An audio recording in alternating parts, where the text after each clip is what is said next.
স্বয়ং বৃন্দাবনের প্রত্যেকটি বৃক্ষ হচ্ছে এক একজন কবি, প্রত্যেকটি বৃক্ষ হচ্ছে এক একজন মুনি ঋষি। বহু বহু জন্ম তপস্যা করে বৃন্দাবনের একটা বৃক্ষ হওয়া যায়। বৃন্দাবনের বৃক্ষ হওয়াটাও অত বড় সাধারণ কথা নয়। বহু জন্ম তপস্যা করলে বৃন্দাবনের এক বৃক্ষ হওয়া যায়। স্বয়ং উদ্ধবজি গিয়ে প্রার্থনা করছেন, হে প্রভু, যদি আবার কখনো কোনদিনের জন্য এই ধরণীর বুকে আসতে হয়, আবার যদি কোনদিন আসি এই ধরণীর বুকে আমাকে একটা বৃক্ষ বানিয়ে দিও। কোন জায়গার বৃক্ষ নয়, কিন্তু বৃন্দাবনের বৃক্ষ বানিয়ে দিও, বৃন্দাবনের গুল্ম লতা পাতা বানিয়ে দিও। উদ্ধব, তোমার এই চাওয়া কেন? বৃন্দাবনের গুল্ম হতে চাও কেন? বৃন্দাবনের বৃক্ষ হতে চাও কেন? উদ্ধবজি বলছেন, স্বয়ং বৃহস্পতির শিষ্য উদ্ধবজি বলছেন, দেবগুরু বৃহস্পতি, তারই অংশ, বৃহস্পতির অংশ, দেবগুরু, দেবতাদের গুরু। সেই স্বর্গের মধ্যে যে দেবতা, ইন্দ্র দেব আদি, বরুণ দেব আদি, সূর্য দেব আদি দেবতাগণ যার কাছে বসে বসে শিক্ষা গ্রহণ করেন, সেই দেবতাদের গুরু বৃহস্পতির অংশ উদ্ধব। উদ্ধব বলছেন, হে প্রভু, আমার এই বাসনা কেন জানো? যেদিন আমি বৃন্দাবনে গেলাম, বৃন্দাবনে গিয়ে আমার জ্ঞানের সব, আমার যে ইন্টেলিজেন্সি সব একেবারে তুষ হয়ে গেল, সব চূর্ণ বিচূর্ণ হয়ে গেল। আমার নলেজ পাওয়ারটা একেবারে যেন কোথায় শোষিত হয়ে গেল। যেমন করে শিবজি মহারাজ চুমুক দিয়ে সমুদ্রের সকল জলকে তিনি একেবারে সেই গঙ্গার জলধারাকে একেবারে শোষণ করে নিয়ে জটার মধ্যে ধারণ করেছিলেন, তেমন ভাবে আমার বিশাল জ্ঞান সিন্ধু এক মুহূর্তে যেন শুকিয়ে গেল যখন আমি বৃন্দাবনে গেলাম। বৃন্দাবনে গিয়ে যখন ব্রজের ব্রজগোপীদেরকে দেখলাম, আমার সকল জ্ঞান একেবারে শুষ্ক হয়ে গেল। আহ, ধন্য ব্রজগোপীগণ, কত ভক্তি তোমার প্রতি। আমি তো, হে প্রভু, হে কৃষ্ণ, আমি তোমার প্রসাদী গায়ের জামা পরি। উদ্ধব কিন্তু কৃষ্ণের বন্ধু ছিলেন, একসঙ্গে থাকতেন, একসঙ্গে খেতেন, একই বিছানায় ঘুমাতেন, একই রকম দেখতে, সখা, কৃষ্ণের সখা। উদ্ধব বলছেন, প্রভু, তোমার প্রসাদী বস্ত্র গায়ে ধারণ করি, তোমার পরিত্যক্ত, তোমার গলায় পরানো এই যে মালা, পরিত্যক্ত মালা, ওই পরিত্যক্ত মালা আমি আমার গলদেশে ধারণ করি, আর আনন্দ পাই যে স্বয়ং শ্যাম সুন্দরের গলের মালা আমি আমার গলায় ধারণ করেছি। প্রভু, আমার মাথার যে মুকুট, সেটা তোমার মুকুট, তুমি পরিত্যাগ করে যে মুকুট ফেলে রেখে দাও, সেটা আমি আমার মস্তকে ধারণ করি। তুমি আহার করার পরে যে আহার ফেলে রেখে দাও, ওই পরিত্যক্ত উচ্ছিষ্ট আমি আহার করে আনন্দ পাই। আমি ভেবেছিলাম আমি মনে হয় কৃষ্ণের সবচেয়ে কাছের ভক্ত, কিন্তু যখন বৃন্দাবনে গেলাম, আমার সকল চিন্তা চেতনা একেবারে আলাদা হয়ে গেল। বৃন্দাবনে এসে আমি বুঝতে পেরেছি আমার এই যে ভক্তি, এটা শুধু বিধি ছাড়া আর কিছু নয়। অত্যান্তিক যে ভক্তি, সেই ভক্তি, শুদ্ধ যে ভক্তি, সেই ভক্তি একমাত্র শুধু রয়েছে ব্রজগোপীদের হৃদয়ে। ওই ভক্তি আমার হৃদয়ে বিন্দু মাত্র নেই। হে প্রভু, আমি বুঝতে পেরেছি আমার ত্রুটি কোথায়। আমি নিজেকে মহান ভেবেছিলাম, কিন্তু আমি মহান নই। ভক্তি যদি দেখতে হয়, বৃন্দাবনে যেতে হবে। ভক্তি কাকে বলে? বৃন্দাবনের ব্রজবাসীগণের চৈতন্য চরিতামৃতে রসিক শেখর কৃষ্ণদাস কবিরাজ গোস্বামী বলছেন, ব্রজবাসীর সহস্প্রীতি কৃষ্ণের প্রতি, আর কৃষ্ণের সহস্প্রীতি ব্রজবাসীর প্রতি। ব্রজবাসীগণ কৃষ্ণকে যত ভালোবাসেন, এত ভালোবাসা এই জগতে আর কেউ ভগবান কৃষ্ণকে দিতে পারেননি। নিষ্কণ্ঠক ভালোবাসা, কোনো কামনা নেই, চাওয়া নেই, পাওয়ার কিছু নেই, শুধু ভালোবাসারই আছে।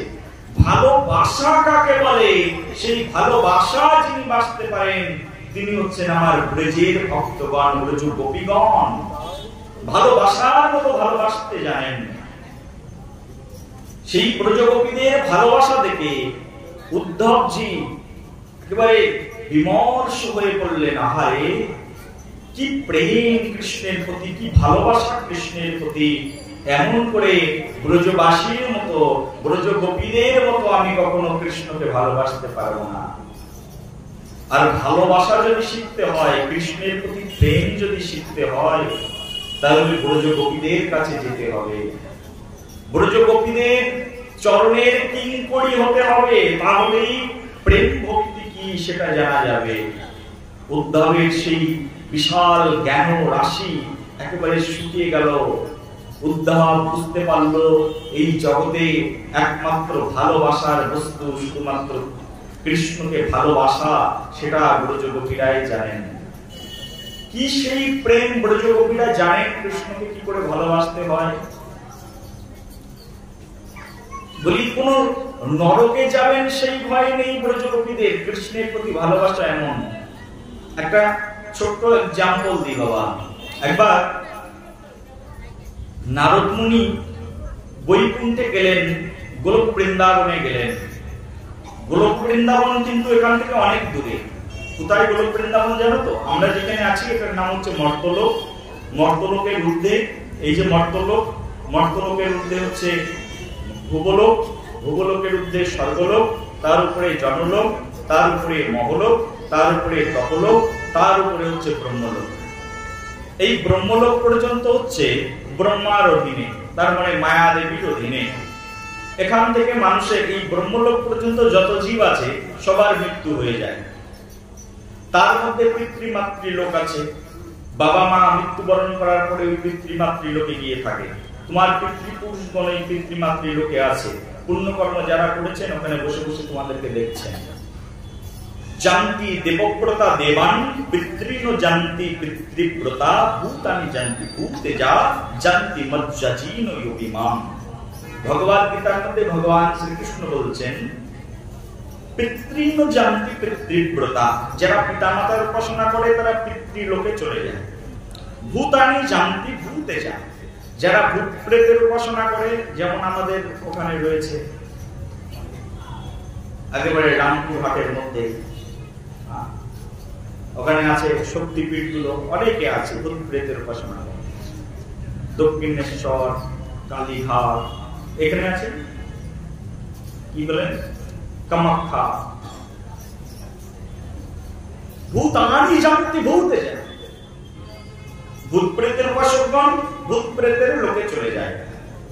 কিন্তু ভগবান বলছে যিনি আমার উপাসনা করেন তিনি আমার লোকে চলে আসেন। এই পিতৃমাতৃলোক আছে, এর মধ্যে ভূত লোক আছে, কোনো সমস্যা নেই। তুমি যেমন ভাববে ভগবান তোমার জন্য সব কিছুর ব্যবস্থা করে রেখেছেন। ভগবানের ব্যবস্থাপনা বিশাল ব্যবস্থাপনা, সব কিছুর ব্যবস্থা করে রেখেছেন। ভূতানি জান্তি ভূতেজা, ভূত প্রেতের উপাসকদের জন্য ভূত প্রেতের জায়গায় বাস দিয়ে দেবে।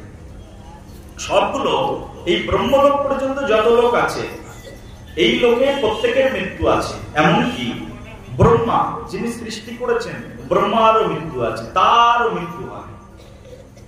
এই মহিষাসুর আছে না, বললাম এতদিন মহিষাসুর, মহিষাসুর প্রার্থনা করে বলছেন ব্রহ্মাদেব, হিরণ্যকশিপু প্রার্থনা করে বলছেন ব্রহ্মাদেব তুমি তো সবার উপরে সবচেয়ে টপ মোস্ট প্ল্যানেটে বসে আছো, দাও বর দাও, অমর হয়ে যেতে চাই।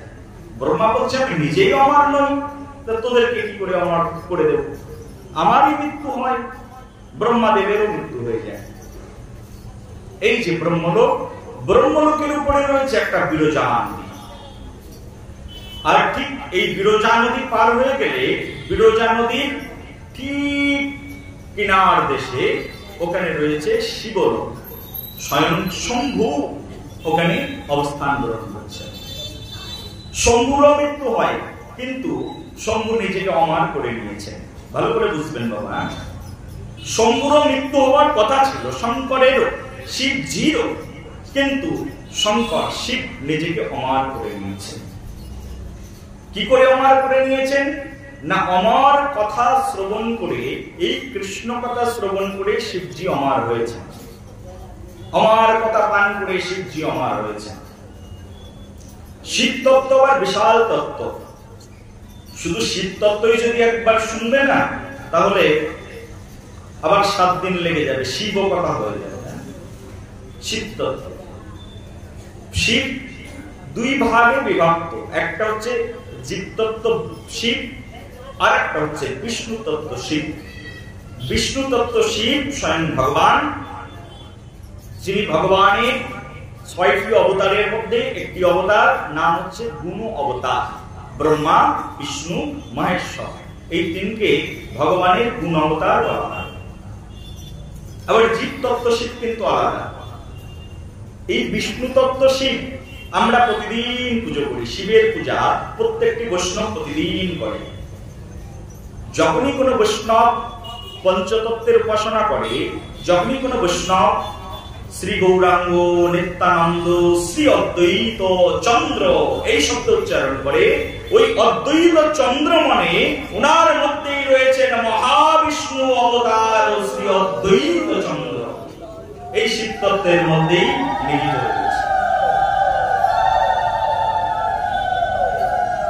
কেউ বলতে পারে বৈষ্ণব শিবের পূজা করে না। কে বলেছে তোমাকে? প্রতিদিন করে, প্রত্যেকটি মুহূর্তে করে। শিবের পূজা না হলে কৃষ্ণ পূজা হয় না। আগে আরাধনা করো শিবের, তারপরে না কৃষ্ণের কাছে যাবে। দেখবেন আমি আসার সময় কিন্তু শিবজিকে প্রণাম করতে করতে, মাকে প্রণাম করতে করতে কৃষ্ণকে প্রণাম করে আসি। বাহ, সুন্দর সিরিয়াল মেনটেন করেছেন এই কমিটির বাবুরা। ও যেখানে আমাকে থাকতে দিয়েছেন ওখান থেকে সিরিয়ালটা এত সুন্দর যে শিবজি মহারাজকে প্রণাম করো, মাকে প্রণাম করো, তারপরে যাও ভগবানকে প্রণাম করো। এবার ভগবানকে প্রণাম করে এসে সামনেই দেখো একেবারে সব ভক্তরা ভাবগ্রাহী, হৃদয়গ্রাহী, প্রেমানন্দী ভক্তগণ বসে আছে, তাদেরকে প্রণাম নিবেদন। সুন্দর সিরিয়াল মেনটেন। ভগবান শিবের পূজা সবসময় হয়। এই শিবলোক কোথায় অবস্থিত? না একেবারে ওই যে বিরজার ওই পাশে। এই পাশে সব মৃত্যু হয়ে যায়, কিন্তু বিরজার ওই পাশে, ওখান থেকে শুরু হয়ে গেল অক্ষয় ধাম। এটা অক্ষয় হয় না কখন, অক্ষয় ধাম। ওই বিরজা নদী পার হয়ে যাও। বিরজা নদী পার হয়ে গেলে এবার তোমার জন্য অপেক্ষা করছে এক সুন্দর পুরী, যেগুলোর নাম হচ্ছে বৈকুণ্ঠ পুরী, যেখানে রয়েছে অযোধ্যা। অযোধ্যা এই যে প্ল্যানেট, অযোধ্যার উপরে, অযোধ্যা থেকে উপরে যাও। অযোধ্যা থেকে এবার উপরে উঠলেই সেখানে পেয়ে যাবে তুমি স্বয়ং মথুরা ধাম। তারপরে একটু উপরে ওঠো, উপরে উঠলেই পেয়ে যাবে দ্বারকা ধাম। এইবার এর থেকে আরেকটু উপরে ওঠো, আরেকটু উপরে উঠলে সেখানে আরেকটি প্ল্যানেট আছে যেটার নাম হচ্ছে গোলক ধাম। তার মানে এখান থেকে কতটা উপরে চিন্তা করুন। আমরা যেখানে আছি মর্তলোক, মর্তলোকের উপরে ভোগলোক, তারপরে স্বর্গলোক, তারপরে জনলোক, তারপরে মহলোক, তারপরে তপলোক, তারপরে ব্রহ্মলোক, ব্রহ্মলোকের উপরে বিরজা নদী। সেই বিরজা নদী পার হতে গিয়ে মানুষের জীবন বেরিয়ে যায়, কারণ এই বিরজা নদী পার হতে গেলেই এবার শ্রী গুরুদেবের শরণ চায়। হরি নামের নৌকা খানি শ্রী গুরু কান্ডারি, সংকীর্তন করালো দুবাহু বাঁশরি, সংকীর্তন করালো, এই যে দুই বাহু বাঁশরি, সংকীর্তন করালো দুবাহু বাঁশরি। এই যে শ্রী গুরুদেব কান্ডার পার হতে পারবে না এই বিশাল নদী। বলছে এই যে পৃথিবীর যতগুলো নদী আছে না, যতগুলো সমুদ্র আছে, কি সমুদ্র বলো তো? আটলান্টিক মহাসাগর, প্রশান্ত মহাসাগর, এগুলো না, এগুলো নয়। এছাড়াও এই পৃথিবীর বুকে আরো সমুদ্র রয়েছে। ইকু সমুদ্র, লবণ সমুদ্র, ক্ষীর সমুদ্র, দধি সমুদ্র, দুগ্ধ সমুদ্র, সাধুদক সমুদ্র, আর এইগুলো সব ভগবান শ্রীকৃষ্ণের অংশ থেকে পৃথিবীতে জন্মগ্রহণ করেছে। সব বিরজার পুত্ররা পৃথিবীতে এই সমুদ্রে জন্মগ্রহণ করেছে। সে সমুদ্র জন্মগ্রহণের আবার বিশাল ইতিহাস, বর্ণনা করার সময় কম, আমরা ওদিকে যাব না। এই যে এত সমুদ্র আছে, বলি এই সকল সমুদ্র সেই বিরজার কাছে একটা নগণ্য, বিরজার থেকেই জন্ম সেই সব সমুদ্র। সেই বিশাল বিরজা পার হওয়ার পরে তারপরে চলে গেল সেখানে অযোধ্যা লোক, অযোধ্যা বৈকুণ্ঠ লোক, তারপরে সেখানে শুরু হয়ে গেল এবার বৈকুণ্ঠর পরে কি, তারপরে শুরু হয়ে গেল দ্বারকা লোক, মথুরা লোক, তারপরে উপরের প্ল্যানেট, একেবারে উপরের যে প্ল্যানেট সেটার নাম হচ্ছে স্বয়ং গোলক। ভগবান শ্রীকৃষ্ণ গোলকে বসে আছেন। কোথায় বসে আছেন কৃষ্ণ? গোলকে। একদিন নারদ মুনি একেবারে মর্ত লোক থেকে হরি গুণাগুণ করতে করতে সেই গোলকে পৌঁছে গেছে। এখানে যেতে গেলে কতটা প্লেনের কতটা শক্তি থাকতে হবে, রকেটের, বুঝেন তো? আমাদের সায়েন্স বলছে মাধ্যাকর্ষণ শক্তি আছে আমাদের এই পৃথিবীর উপরে, না একটা লেয়ার আছে যার নাম হচ্ছে মাধ্যাকর্ষণ শক্তি। এই মাধ্যাকর্ষণ শক্তি আমাদের এই পৃথিবীটাকে ধরে রেখেছে, আবার নভটাকে, আকাশটাকে ধরে রেখেছে। বলছে এই মাধ্যাকর্ষণ যে শক্তি, এই শক্তিকে অতিক্রম করতে একটি রকেটকে 1 সেকেন্ডে 21 কিলোমিটার বেগ অতিক্রম করতে হয়। বিজ্ঞান বলছে একটা রকেট যদি 1 সেকেন্ডে 21 কিলোমিটার বেগ অতিক্রম করে তাহলে মাধ্যাকর্ষণ শক্তি পার হয়ে উপরের দিকে যেতে পারে। যে সকল নভোচারী যানগুলো নাসা থেকে বা অন্যান্য স্থান থেকে পাঠানো হয় তারা কিন্তু এই এতটা শক্তি সম্পন্ন, তার মানে এর চেয়ে আরো বেশি স্পিডে যেতে পারে। তারপরে তারা সেই মাধ্যাকর্ষণ শক্তি পার হয়, তারপরে গিয়ে না একদিন মঙ্গল গ্রহে গিয়ে উপস্থিত হয়। এ তো সব এখানে, কিন্তু এই প্ল্যানেট গুলোতে যেতে গেলে এই পৃথিবীর কোন রকেট, কোন হেলিকপ্টার এই সকল প্ল্যানেটে যেতেই পারে না।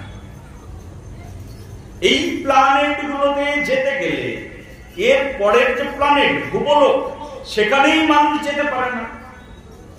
সেখানে যেতে গেলে তপস্যার প্রয়োজন।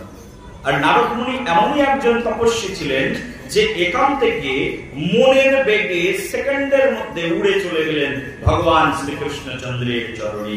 বন্দে গুরুজি চরণার। এই হচ্ছেন আচার্য গুরুদেব নারদ মুনি। সেকেন্ডের মধ্যে চলে গেছেন কোথায়? একেবারে ভগবান শ্রীকৃষ্ণের কাছে।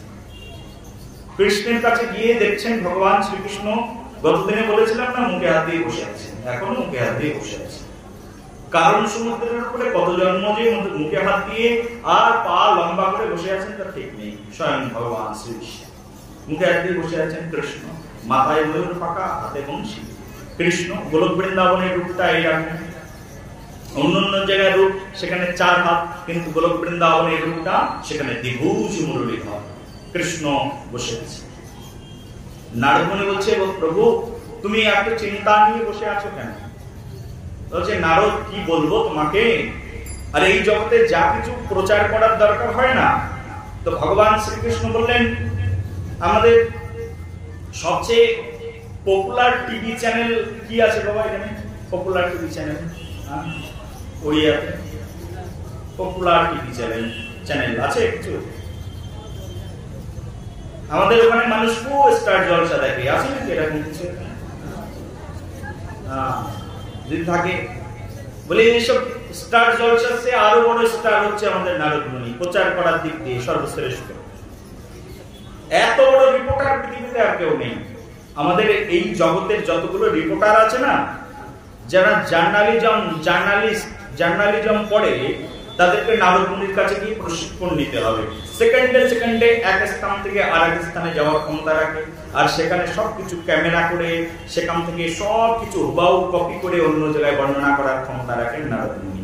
বলো নারদ মুনি কি, আচার্য পাদে কি। এই নারদ মুনি হচ্ছেন আমাদের মহাজনদের মধ্যে অন্যতম। এই নারদ মুনি তিনি চলে গেছেন ভগবান শ্রীকৃষ্ণের কাছে বৈকুণ্ঠে। বৈকুণ্ঠ থেকে এখন সংবাদ নিয়ে এতগুলো প্ল্যানেট পার হয়ে আসবেন কিন্তু মর্তধামে, বুঝতে পেরেছেন তো? তার মানে সময় লাগে না একটা প্ল্যানেটে চলে যেতে। আর নারদ মুনির কোনো শত্রু নেই না মিত্র আছে। সবাই শত্রু, এই সবাই মিত্র, কিন্তু শত্রু তার কেউ নেই। তার কারণ অসুরদের কাছে চলে যাচ্ছে, অসুররাও নারদ মুনিকে প্রণাম করে, সম্মান করে। আবার যারা দেবতা তাদের কাছে গিয়ে বলছে, ওই জানো ওটা করলো। আবার অসুরের কাছে গিয়ে বলছে, জানো তোমাদের নামে চলছে এরকম। অসুররাও কিছু বলেন না, দেবতারাও কিছু বলেন না, সবার কাছে মিত্র নারদ মুনি। একজনের কথা আর একজনকে সুন্দর করে উপস্থাপন করার জন্য নারদ মুনির মতো এত বড় উপস্থাপক এই পৃথিবীতে আর কেউ নেই। ভগবান শ্রীকৃষ্ণ একদম মুখে হাত দিয়ে বসে আছেন, মুখে হাত দিয়ে বসে বলছেন, নারদ, আমার মনে একটা দুঃখ কি? বলছে, আমি খুব যন্ত্রণা পাচ্ছি। কিসের যন্ত্রণা? আরে নারদ মুনি, দেখো আমার মাথায় যন্ত্রণা ধরে গেছে, খুব যন্ত্রণা মাথায়। কেন প্রভু? খুব যন্ত্রণা আমার মাথায়। বলছে, তোমার মাথায় যন্ত্রণা হয়? হ্যাঁ, আমার মাথায় যন্ত্রণা হয়। বলে, তোমার মাথার এই যন্ত্রণা কি করে যাবে প্রভু বলো? বলে, আমার এই মাথার যন্ত্রণা যাবে যদি এই পৃথিবীর কোন ভক্ত, এই সমগ্র প্ল্যানেট গুলোর কোন একজন ভক্ত এসে যদি তার চরণের ধুলা আমাকে দেয়, ওটা আমার মাথায় মাখলে আমার এই চিন্তা, আমার এই যে রোগ, এই যে যন্ত্রণা, এটা দূর হয়ে যায়। নারদ মুনি বলছে, এ তো সাধারণ কথা, আমি সেকেন্ডের মধ্যে যাবো আর সেকেন্ডের মধ্যে ধুলো নিয়ে চলে আসবো। নারদ মুনি ভাবছে, সবচেয়ে বড় ভক্ত কে আছে? প্রভু লিস্ট বের করেছেন, একেবারে চার্ট বের করেছেন, সবচেয়ে বড় ভক্তের নাম কে? দেখছেন যে পৃথিবীর সবচেয়ে বড় ভক্ত তো শিব। বৈষ্ণবানাম যথা শম্ভু, শিবের চেয়ে বড় বৈষ্ণব আর কেউ নেই। শিবের এত বৈরাগ্য, ভগবান শ্রীকৃষ্ণ পৃথিবীর সব সুগন্ধি ফুলগুলো কৃষ্ণের চরণে অর্পণ হয় বাবা, হ্যাঁ কি না? হ্যাঁ, পৃথিবীর যত সুগন্ধি ফুল আছে কাকে দেওয়া হয়? ভগবান শ্রীকৃষ্ণকে। সুগন্ধি ফুল দিয়ে কিন্তু কৃষ্ণের পূজা হয়। শিবজি বলছে, একদিন শিবজি সবার মধ্যে বলছে, শোনো, আমি পূজা নেব না তোমাদের। বলছে, না, তোমাকে পূজা নিতেই হবে, কারণ তুমি দেবাদিদেব, দেবেরও আদি। তুমি যদি পুজো না নাও, ব্রহ্মা বলছে, আমি কি করে পুজো নেব? অন্যরা বলছে, আমি কি করে পূজা নেব তুমি যদি পূজা না নাও? শিব বলছে, ঠিক আছে, পূজা যদি দিতে হয় তাহলে শোনো, একটা কন্ডিশন আছে। কি? বলছে, শর্তটা হচ্ছে এই পৃথিবীর যত সুগন্ধি ফুল, সব ফুল দিয়ে তো ভগবান শ্রীকৃষ্ণের পূজা হয়, কিন্তু আমার পুজো কিন্তু সুগন্ধি ফুল দিয়ে করতে পারবে না। আমার পুজো যদি করতে চাও, কোন সুগন্ধি ফুল দিয়ে আমার পুজো করবে না। কি দিয়ে করবে? ধুতরা ফুল দিয়ে, যা কেউ কখনো ব্যবহার করে না। আকন্দ ফুল দিয়ে, যা কেউ কখনো হাতে তোলে না, কারণ এই আকন্দের আঠা যদি কারোর হাতে লেগে যায়, ঘা হয়। এই আকন্দের ফল যদি কেউ খেয়ে নেয়, তার মৃত্যু হয়ে যায়। কেউ হাসি মুখ নিয়ে, আনন্দ নিয়ে আকন্দ গাছের কাছে যায় না, আর ওই ফুল দিয়ে আমার পূজা করবে, ঠিক আছে? সবাই ভাবলো, তাও তো রাজি হয়েছে, ঠিক আছে, তাই হবে। বৈরাগ্য কাকে হবে? শিবের মতো ভক্ত কে আছে এই জগতে? ভগবান শিব এই জন্য এই ধুতরা ফুল, আকন্দ ফুল নিয়ে তাকে পুজো দেওয়া হয়। কারণ হচ্ছে এটা, জানো কি জানো না? না প্রথমবার শুনলে প্রথমবার বলো একবার, রাধে রাধে। প্রেম সে বলো, আরো জোরে, দুহাত তুলে। মনে হচ্ছে বৃন্দাবনে আছি। বলো, বৃন্দাবন ধাম কি? শিবজি মহারাজের এইরকম বৈরাগ্য, আরো অনেক কথা, এত বর্ণনা করা যাবে না। শিবজি মহারাজের বৈরাগ্যের মতো এত বৈরাগ্য কোথাও নেই, যে স্বয়ং বাঘের চামড়া পরিধান করে। হ্যাঁ, বৈরাগ্য কাকে বলে? অন্য কোনো কাপড় চোপড় করবো না, যদি আমার ভক্তরা আমাকে কিছু দিতে আসে না, তাহলে বাঘের চামড়াই দেবে আমাকে, কারণ এটা ভগবানের সেবায় লাগে না, তাই ওটা আমার দরকার, এটা আমি গ্রহণ করবো। বাঘের চামড়া, ব্যাগ পুরো চর্ম। এই পৃথিবীর যত ভালো ভালো পাউডার আছে সব ভগবানকে মাখানো হয়। দেখবে বড় বড় মন্দিরগুলোতে যাবে, যে দেখবে ভগবানকে কত দামি দামি আতর, সেন্ট, ভগবানকে কত দামি বস্ত্র পরানো হয়, ভগবানকে কত সুন্দর পাউডার মাখানো হয়, কত রকমের জিনিস আছে, ভালো প্রসাদনী, সব কৃষ্ণ মাখেন। শিবজি বলছেন, আমার প্রভু এত দামি দামি পাউডার, এত দামি দামি আভরণ ব্যবহার করে, আমি কিন্তু এইসব ব্যবহার করবো না বলে দিলাম। কি ব্যবহার করবে? তো বলছে আমার গায়ে কিন্তু ওই পাউডার মাখবো। কি পাউডার? ওই যে ধুলা। কোথাকার ধুলা? ব্রজের ধুলা? না, ব্রজের ধুলা না, তারও অধিকার নেই। ওর অধিকার শুধু গোপীদের আছে, ওর অধিকার এই উদ্ধবের মতো ভক্তের আছে। আমি তো ভক্ত হতেই পারিনি, ব্রজের ধুলাও চাই না। কিসের ধুলা? বলে ওই শ্মশানের ছাই। কেন শ্মশানের ছাই? না না, শ্মশানের ছাই বলতে ওই ছাই নয়। শ্মশানে ওই কৃষ্ণ ভক্ত মৃত্যু বরণ করার পরে শ্মশানে আসে। শ্মশানে আসলে ওই কৃষ্ণ ভক্তের দেহ পড়ে, আর কৃষ্ণ ভক্তের দেহ যখন পড়ে তখন ওই কৃষ্ণ ভক্তের দেহকে কেন্দ্র করে আর 10 জন মানুষ বসে সেখানে ঘুরে ঘুরে হরিনাম সংকীর্তন করে। আর যার জন্য হরিনাম সংকীর্তন আমার কানে আসে, ওই বৈষ্ণব যখন পুড়ে ছাই হয়ে যায়, ওই বৈষ্ণবের সেই দেহ অবশিষ্ট ডাস্ট সেটা আমি আমার অঙ্গে মাখতে চাই। এই হচ্ছে শিবের উপাসনা। বলো শিব শম্ভ ভগবান কে। ভগবান শিব সাধারণ কথা নয়। নারদ মুনি বলছে বুঝে গেছে, এই একদম নাম্বার 1 লিস্টে আসবে শিবজি। নারদ মুনি শিবের কাছে গিয়ে বলছে, শিবজি हे शंभु पंचमुखे राम नाम गाम त्रिपुरारी। हे प्रभु 5 मुख पे हरिनाम तो खूब पढ़ो, किंतु जानो प्रभुर की अवस्था रे प्रभु। तो नारद मुनि तो बड़ो रिपोर्टार, শুনছে প্রভুর কি অবস্থা। প্রভু তো মাথার যন্ত্রণায় ছটফট করছে। কি বলিস? তাই মাথার যন্ত্রণা? তাহলে কি করতে হবে? তো প্রভুর মাথার যন্ত্রণা যাবে যদি একটু পদধূলি দাও। পদধূলি দাও মানে বুঝলাম না। বলছি ভক্তের পদধূলি দিয়ে প্রভুর মাথার যন্ত্রণা নিবারিত হবে। তা তুমি তো সবচেয়ে প্রভুর প্রিয় ভক্ত, দাও একটু চরণ ধুলি। সঙ্গে সঙ্গে শিবজি তাড়া করেছেন, রে মূর্খ পাপিষ্ঠ, এত বড় সাহস! আমার পায়ের ধুলা আমি আমার স্বয়ং ইষ্ট দেবতাকে দেব, বেরো কেন থেকে। আর নারদ মুনি শিবের তাড়া খেয়ে একেবারে চলে এসছেন ব্রহ্মলোকে। ব্রহ্মলোকে এসে সেকেন্ড লিস্টে ব্রহ্মার নাম। ব্রহ্মাই তো বড় ভক্ত। ব্রহ্মাকে বলছে, ও ব্রহ্মাজি, প্রভু খুব অসুস্থ, একটু চরণধুলি দাও। ব্রহ্মা বলছে, রে মূর্খ পাপিষ্ঠ, হ্যাঁ আমি ভেবেছিলাম তোমার জ্ঞান হয়েছে। ব্রহ্মার পুত্র তো, তোমার জ্ঞান হয়েছে, তোমার এতটা অধঃপতন হয়েছে, স্বয়ং প্রভুর জন্য চরণের ধুলি নিতে এসেছো আমার কাছে, বিরাটের দিকে। একেবারে তিরস্কার খেয়ে ব্রহ্মাজির কাছ থেকে নারদ মুনি বেরিয়ে চলে এসেছেন। কোথায় যাবেন, কোথায় যাবেন? এমন কোন জায়গা নেই যেখানে যেতে বাকি আছে। দেবী থেকে শুরু করে দেব, কত মুনি ঋষি, তাদের কাছে গেলেন, কেউ চরণে ধুলি দিতে চাইলেন না। কত বড় বড় ভক্তের লিস্ট ধরে ধরে গেলেন। কারণ কেউ ভগবানকে চরণের ধুলি দেয়? কখনো দেয়? শুনেছ ভগবানকে চরণের ধুলি কেউ কখনো দেয়? প্রভু কৃষ্ণের কাছে গিয়ে বলছেন নারদ মুনি, প্রভু আমি ব্যর্থ হয়ে গেছি, তোমার এই মাথার যন্ত্রণা কেউ ঠিক করতে পারবে না, তুমি বলো আর কোন উপায় আছে কিনা। বলছেন না, আমার এই চরণের ধুলি চাই। বলছে নারদ সব জায়গায় গেছিলে? বলছে সব জায়গায় গেছি, কেউ দেয়।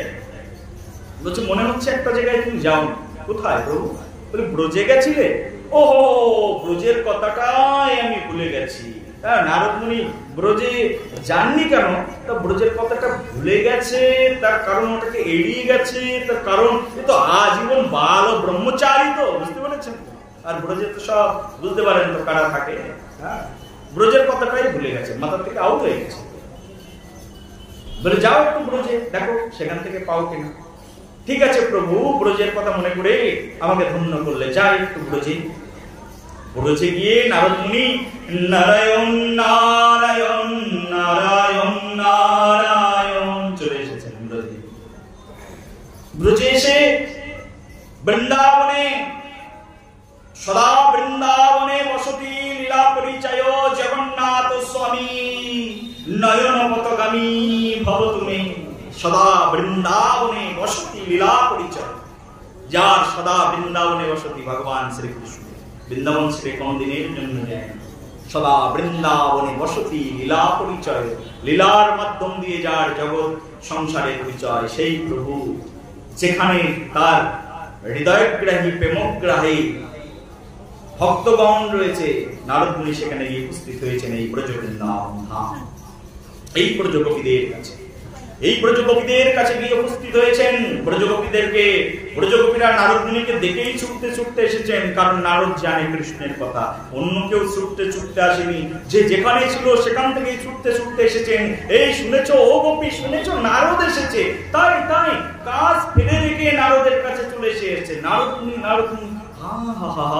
নারদ মুনি তো ধন্য হয়ে গেল, এত বড় রিসেপশন, সবাই ছুটে এসেছে আমাকে দর্শন করবার জন্য, কত বড় আনন্দ। কিন্তু নারদ মুনিকে দর্শন করতে আসেননি তো। নারদ মুনিকে দর্শন করতে এসেছেন বটে, কিন্তু এর পিছনে অন্তরালে যে কারণটি লুকিয়ে আছে সেটা হচ্ছে প্রভুর সংবাদ নেবেন। নারদ মুনির কাছে বলছেন, ও নারদ মুনি, বলো না আমাদের প্রভু কেমন আছে? সঙ্গে সঙ্গে আগেই জিজ্ঞাসা, নারদ মুনি তুমি তো এসেছো প্রভুর কাছ থেকে, সবসময় তো যাওয়া আসা করো, বলো আমাদের প্রভু কেমন আছে? কি বলবো প্রভুর কথা, প্রভু খুব দুঃখে আছে। কি দুঃখ প্রভু? বলি প্রভুর মনে দুঃখটা হচ্ছে প্রভুর মাথায় ব্যথা। এই কথা শুনে কেউ ছটফট করতে থাকলেন, কেউ ওখানে পড়েই গেলেন মাথা ঘুরে। প্রভুর মাথায় যন্ত্রণা? আরে তোমরা এত ভক্ত থাকতে প্রভুর মাথায় যন্ত্রণা? বলোটা কি? প্রভুর মাথায় যন্ত্রণা? কেউ দেখছে না প্রভুকে, কেউ নেই প্রভুর পাশে একটু প্রভুকে দেখবার মতো। নারদ মুনি বলছে, ওই যন্ত্রণা শুধুমাত্র দূর হয়ে যেতে পারে যদি কোনো ভক্ত তার চরণ ধুলি প্রভুর মাথায় দেয়। এই কথা শুনে ব্রজগোপীরা বলছে, ও নারদ মুনি তুমি এত সময় দাঁড়িয়ে কেন আছো? প্রভুর মাথায় যন্ত্রণা, তুমি দাঁড়িয়ে কথা বলছো? হে মূর্খ, এক কাজ করো। তারাও মূর্খ বলেছিল, এরাও বলছে, কিন্তু প্রেমী ভাবে ভালোবাসা। হে মূর্খ, নাও নাও এদিকে চরণ ধুলি নাও। সবার পায়ের নিচে যত ধুলি ছিল সব কেকে কুকে দিয়ে দিল। কত লাগবে নাও, বস্তা বস্তা লরি লরি, যেন এবার নারদ মুনি নিয়ে যাবে কি করে উপরে? নারদ মুনিকে এখন হেলিকপ্টার ভাড়া করতে হবে, এত ধুলি হয়ে গেছে।